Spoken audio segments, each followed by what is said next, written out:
अंग्रेजों की व्यवस्था के रिजर्व बैंक मुद्रा और कर्ज देश की जनता के दुश्मन है। जिस दिन अंग्रेजों ने मूर्ख दिवस मनाना सिखाया, हमें उसी दिन 1 अप्रैल 1935 को भारतीय रिजर्व बैंक यानी कि आरबीआई की भारत में स्थापना की थी। इसी बैंक के जरिए भारत में कागजी मुद्रा यानी कि पेपर करेंसी का व्यवसाय फैलाया गया था, जो भारत की जनता को दिन ब दिन गरीब बना रहा है और अंग्रेजों को अमीर।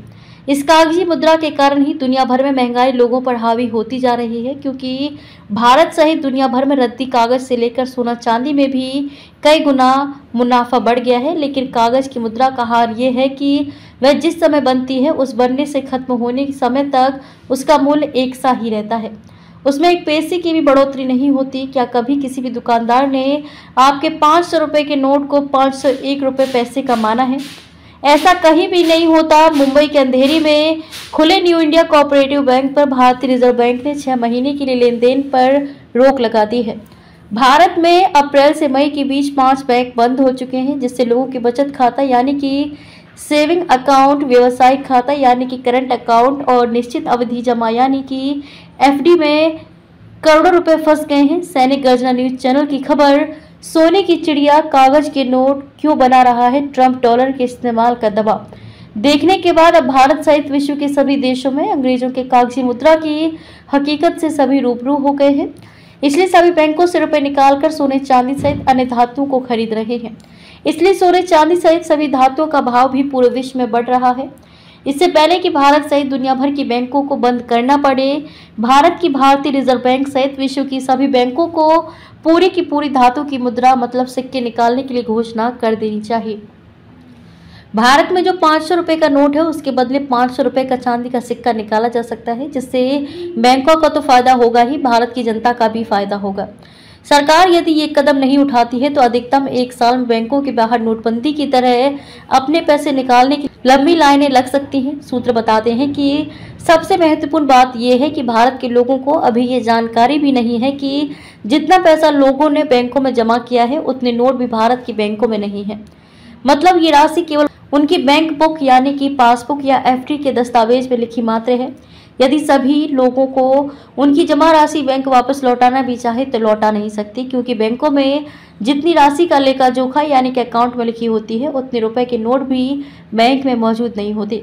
जब कोई बड़ी राशि लेने के लिए कोई व्यापारी बैंक जाता है तो उसे कुछ घंटों का समय दिया जाता है, तब जाकर उस बैंक की दूसरी शाखाओं से या अन्य वैकल्पिक व्यवस्था वाली बैंकों से ये राशि इकट्ठा करके व्यापारी को दी जाती है। भारतीय रिजर्व बैंक ने रेपो रेट 0.25 इसलिए घटाई है दैनिक गर्जना समाचार पत्र की खबर के बाद कि वह लोगों को बैंकों से ऋण सस्ता होने का प्रचार कर रहा है, जबकि लोगों को मालूम नहीं है कि बैंकों का कर्ज एक बहुत बड़ा छलावा है, जिसमें उन्हें कागज की मुद्रा दी जाती है, असली धातु की मुद्रा नहीं, जिससे बिना मूल्य मिले ही उन्हें दिन रात मेहनत करके उस कागज की मुद्रा पर भी बैंक को ब्याज चुकाना पड़ता है। कागज की मुद्रा से बैंक तो लाभ कमा रहे हैं, लेकिन जनता को हानि हो रही है, जबकि जनता को भारतीय रिजर्व बैंक से आज अपने रुपयों का मूल्य उस 1 रुपए के सिक्के के मूल्य के बराबर मांगना चाहिए जो भारतीय रिजर्व बैंक ने सबसे पहले छापा था। जैसे आपके पास 500 रुपए हैं, तब आपको 1 रुपए के 500 सिक्के वे मिले जो भारतीय रिजर्व बैंक ने सबसे पहले 1935 में चांदी का या 15 अगस्त 1947 के बाद निकल धातु का छापा था। 1 रुपए का सिक्का 1935 में चांदी का होता था। इसका वजन 11.5 ग्राम था। तब चांदी का भाव 87 रुपए किलो था, जो आज 1 लाख रुपए किलो है। जबकि 15 अगस्त 1947 के बाद 1 रुपए का सिक्का निकल धातु को बनाए जाने लगा था, जिसका वजन 19 ग्राम था। निकल धातु की कीमत 1947 में 5 रुपए 26 पैसे रुपए प्रति किलो थी, जो आज 1050 रुपए प्रति किलो हो गई है। मतलब यह है कि भारतीय रिजर्व बैंक से 1935 के चांदी के 1 रुपए के सिक्के के हिसाब से आज हर भारतीय 11,500 रुपए लेने का हकदार है, जबकि 1947 के निकल धातु के 1 रुपए के सिक्के के आज के हिसाब से 199 रुपए भारतीय रिजर्व बैंक को भारत के हर नागरिक को देना चाहिए।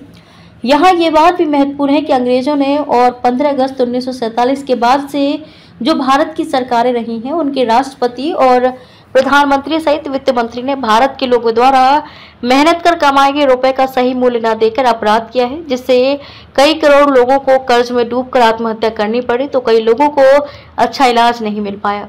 कई लोग पैसे की किल्लत से तमाम परेशानियां झेलते रहे और अपने परिवार का ठीक ढंग से भरण पोषण भी नहीं कर पाए।